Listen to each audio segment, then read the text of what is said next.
नमस्कार दोस्तों, स्वागत है आपका मेरे चैनल कॉमिक्स लाइफ में। शुरू करते हैं पवन कॉमिक्स की एक और मज़ेदार कॉमिक्स, अदृश्य मानव पार्ट 3। एकाएक मीना के सामने पड़े गहने गायब हो गए। मेरी बेटी की शादी है, मेहरबानी करके गहने दे दो। गहने दे दूं? नहीं, कभी नहीं मिलेंगे कमिश्नर। तेरे आदमी और तू मुझे कभी नहीं पकड़ सकेंगे। तू अपने अफसरों को नौकरी से निकालने की धमकी देता है क्योंकि वे मुझे पकड़ नहीं पाते। मैं तो सामने हूँ, मुझे पकड़ कर दिखा। हा हा हा। रिवॉल्वर आंखों से ओझल लग गया, पर ठहाके लगाकर हंसने की आवाजें आती रही। तभी इंस्पेक्टर सुनील और अश्वनी वहां पहुंच गए। हा हा हा। सुनील, बंगले के चारों ओर घेरा डलवा दो, और अश्वनी, तुम इस आवाज का पीछा करो। बंगले को पुलिस ने घेर लिया। इंस्पेक्टर आवाज के पीछे पीछे बाहर आ गया। बंगले से बाहर आते ही आवाज आकाश की ओर उठने लगी। सर, आवाज तो आसमान की ओर उठती जा रही है।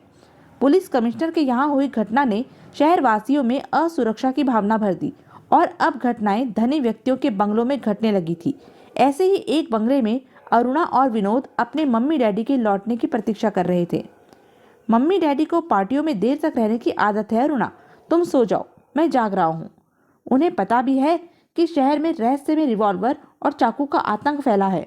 हमें अकेला छोड़ खुद घूमने चले जाते हैं। सहसा द्वार पर दस्तक हुई। मम्मी डैडी जल्दी लौट आए हैं, मैं दरवाजा खोलता हूँ। ठहरो भैया, डैडी ने कहा था कि वह द्वार पर 4 बार दस्तक देंगे। अभी एक बार ही दस्तक हुई है, इंतजार करो। एक बार फिर दस्तक हुई। बाहर मम्मी डैडी तो है नहीं, यह तो पक्का है, पर देख ही लेता हूँ कि है कौन। भैया, तुम इतनी डरपोक क्यों हो अरुणा? विनोद ने द्वार खोलकर बाहर देखा। वहां कोई नहीं था। यहाँ तो कोई नहीं है। मियाऊं। विनोद ने द्वार बंद करके बिल्ली को गोद में ले लिया। घर के सारे चूहे तो तुम हजम कर चुकी हो पूसी, अब किस पर गुर्रा रही हो? सहसा विनोद की पकड़ से बिल्ली ने मुक्त हो छलांग लगा दी। आज कैसी हरकतें कर रही है पूसी? मियाऊं। बिल्ली इस अंदाज से फर्श पर गिर पड़ी जैसे उसे किसी ने धक्का मारा हो। यह अलमारी अपने आप कैसे खुल गई? और तिजोरी का हैंडल भी खुद ब खुद घूम रहा है। विनोद, यहाँ कोई भूत आ गया है। तिजोरी के अंदर एक तिजोरी थी। सहसा गोली चलने का धमाका हुआ। दोनों बच्चे सहम गए। बिल्ली उछली और अलमारी के पट से टकराकर औंधी गिर पड़ी। बिल्ली पुनः उठी और एकाएक खुल गई खिड़की की ओर दौड़ी। दौड़कर उसने छलांग लगा दी, पर दीवार से टकराकर गिर पड़ी। विनोद ने बिल्ली को फर्श में उठा लिया। यह सब क्या हो रहा है भैया? मैं बताता हूँ। जब मैंने दरवाजा खोला था, पूसी गुर्राई थी। इससे साफ जाहिर हो जाता है कि कोई अंदर आया था जिसे हम नहीं देख पाए, पर बिल्ली ने देख लिया। ऐसा कैसे हो सकता है कि हम ना देख पाए? और मैंने एक किताब में पढ़ा था कि कुत्ते और बिल्लियां अदृश्य वस्तुओं को देख लेते हैं। कहते हैं कुत्ता यमराज को देखकर दर्दनाक आवाज में रोता है। तुम्हारा मतलब है कि यहाँ कोई भूत प्रेत आया था? भूत प्रेतों को पैसे से प्यार नहीं होता अरुणा।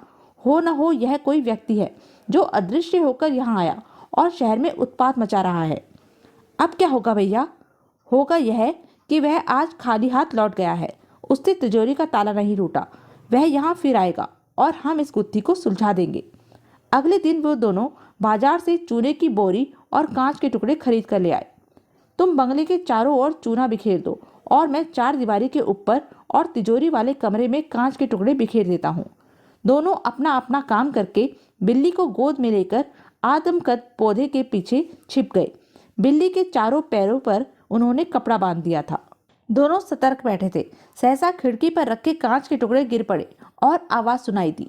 आह! विनोद ने बिल्ली छोड़ दी। बिल्ली दौड़कर खिड़की के पास पहुंच गई। जैसे ही बिल्ली खिड़की के रास्ते अंदर चली गई, विनोद और अरुणा झाड़ियों के पीछे से निकलकर खिड़की के पास आ गए। मेरा अनुमान ठीक निकला।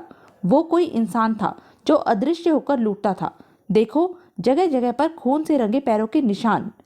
सहसा रिवॉल्वर प्रकट हुआ और गोली निकलकर खिड़की पर खड़े विनोद और अरुणा की ओर लपकी। झुक जाओ अरुणा। तुम संभलो भैया। दोनों झुक गए। गोली व्यर्थ गई।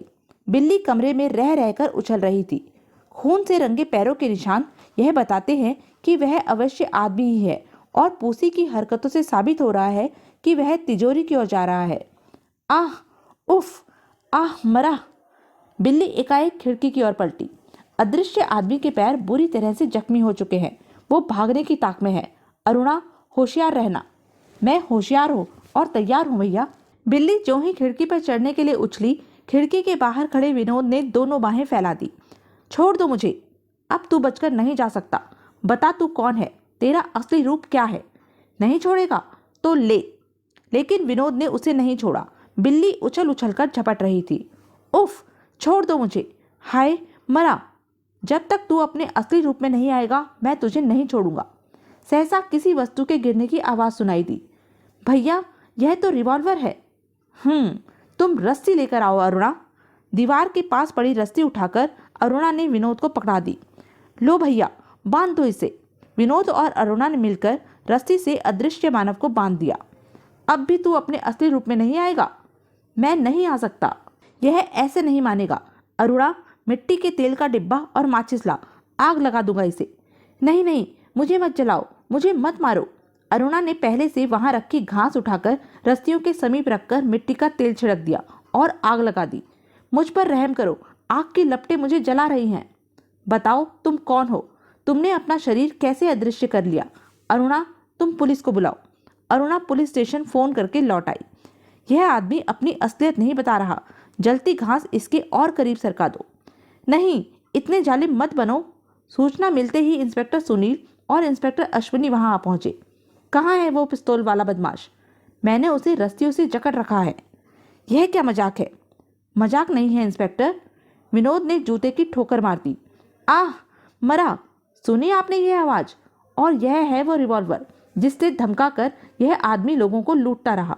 इंस्पेक्टर सुनील ने हाथ रस्सियों की तरफ बढ़ा दिए। यह तो सचमुच का अदृश्य मानव है। क्यों बे, कौन है तू? बता, वरना तेरे रिवॉल्वर से तेरी ही जान ले लूंगा। इंस्पेक्टर सुनील ने एक साथ कई घूंसे उस पर बरसा दिए। आह, मुझे मत मारो, मैं बताता हूँ। अपने असली रूप में आ जा। मेरे शरीर पर कपड़े नहीं हैं, मुझे कपड़े मंगा दो। मैं डैडी की पैंट शर्ट लाती हूँ। अरुणा दौड़कर डैडी के कपड़े ले आई। उसने कपड़े रस्सियों की ओर बढ़ा दिए। सहसा वहां तेज प्रकाश फैल गया। जब प्रकाश खत्म हुआ, वहां एक आदमी खड़ा था। तुमने अदृश्य होने की शक्ति कहाँ से प्राप्त की? मैं नहीं जानता साहब। तुम छिपा रहे हो। हम अपने हथकंडों पर उतर आए तो? साहब, मुझे मजबूर न करे। मैंने बता दिया तो वो मेरे बीवी बच्चों, मेरे माँ बाप को मार डालेगा। कौन है वो जालिम? तुम्हें बताना पड़ेगा। अगर तुम सच बताओगे तो हम तुम्हारे परिवार की रक्षा करेंगे। मेरा नाम राजकुमार है। एक दिन शाम को 6 बजे मैं कोयले के गोदाम में काम करके अपने घर लौट रहा था कि अचानक एक कार मेरे पास आकर रुक गई। उसमें बैठे गंजे व्यक्ति ने मेरे मुंह पर सिगरेट का धुआं फेंकते हुए किले का रास्ता पूछा। धुएं के प्रभाव से मैं तुरंत ही बेहोश हो गया। जब मुझे होश आया तो मैं किसी अज्ञात स्थान पर था। वहां एक अन्य व्यक्ति भी था। उसने मुझे अपने द्वारा बनाई ऐसी दवा पीने को दी जिसके पीते ही मैं अदृश्य हो जाता। उन दोनों ने कहा कि मुझे उनके इशारों पर डकैतियां डालनी होंगी। मैंने मना कर दिया। दोनों ने मुझे मार पीट कर फेंक दिया। जब मैं अपने पैरों पर खड़ा होने के योग्य हुआ तो अपने बूढ़े माँ बाप, पत्नी और बच्चों को रस्सियों में बंधा देखकर मैं उन दोनों की, मेरे परिवार को मार देने की धमकी के सामने झुक गया। शुरू में तुमने रिवॉल्वर से, फिर चाकू से डाके डाले। यह चीजें कैसे ओझल हो जाती थी? गंजे का दूसरा साथी कोई वैज्ञानिक है। उसने ऐसा प्रकाश खोज निकाला है जो किसी भी वस्तु पर पड़ते ही उसे ओझल कर देता है। ऐसा आदमी मानवता के लिए खतरनाक है। तुम हमें उसके ठिकाने तक ले जा सकते हो? जी हाँ। दोनों इंस्पेक्टर राजकुमार, अरुणा और विनोद पुलिस की जीप में सवार होकर राजकुमार द्वारा बताए रास्ते पर बढ़ने लगे। जीप यमुना नदी के पुल को पीछे छोड़ती एक सुनसान जगह पर पहुंच गई। राजकुमार ने जीप रुकवा दी और पांचों पैदल चल पड़े। सहसा एक विशालकाय पक्षी तेज गति से जीप पर झपटा और तेज पंजों में उठाकर आकाश में मंडराने लगा। यह खतरनाक पक्षी उस वैज्ञानिक की खोज है। उसने हम सबको मार डालने के लिए इसे भेजा है। अब समझ में आया, यह पक्षी प्रोफेसर डैंग का होगा जो पुलिस की आंखों में धूल झोंक कर भाग निकला था। आज डैंग का अंत आ चुका है। पांचों घने जंगल में पहुंचकर ऐसे स्थान पर रुक गए जहां घनी झाड़ियां थी। उसी समय आकाश में मंडराते पक्षी ने जीप उन पांचों पर फेंक दी, जिसे अरुणा ने देख लिया। पक्षी आंखों से ओझल हो चुका था। राजकुमार ने झाड़ियां सरका दी। सामने सीढ़ियां दिखाई देने लगी। मिट्टी को काटकर सीढ़ियां बनाई गई थी। राजकुमार के पीछे सब सीढ़ियां उतरने लगे। यह सीढ़ियां हमें उस शैतान वैज्ञानिक की प्रयोगशाला में ले जाएंगी। सीढ़ियां एक हॉल नुमा कमरे में जाकर खत्म हो गई, जहां प्रयोगशाला में एक गंजा व्यक्ति अपने साथी के साथ मौजूद था। Professor, police! पुलिस! मुझ तक पुलिस नहीं पहुंच सकती टोनी। प्रोफेसर डैंग, आज तेरा खेल खत्म हुआ। अब तू हमारी आंखों में धूल नहीं झोंक पाएगा। मुझ तक पहुंच तो गए हो इंस्पेक्टर, पर मुझे पकड़ नहीं पाओगे। राजकुमार ने लपक कर कमरा पार किया और बगल के कमरे में चला गया, जहां उसके वृद्ध माता पिता, पत्नी, 2 बच्चे रस्सियों में बंधे पड़े थे। उसने उनकी रस्सियां खोल दी। जो ही राजकुमार अपने परिवारजनों को लेकर हॉल में लौटा, प्रोफेसर डैंग और टोनी दौड़कर एक कोने में चले गए। प्रोफेसर ने दीवार में लगा हैंडल घुमा दिया। एकाएक हॉल की लाइट चली गई।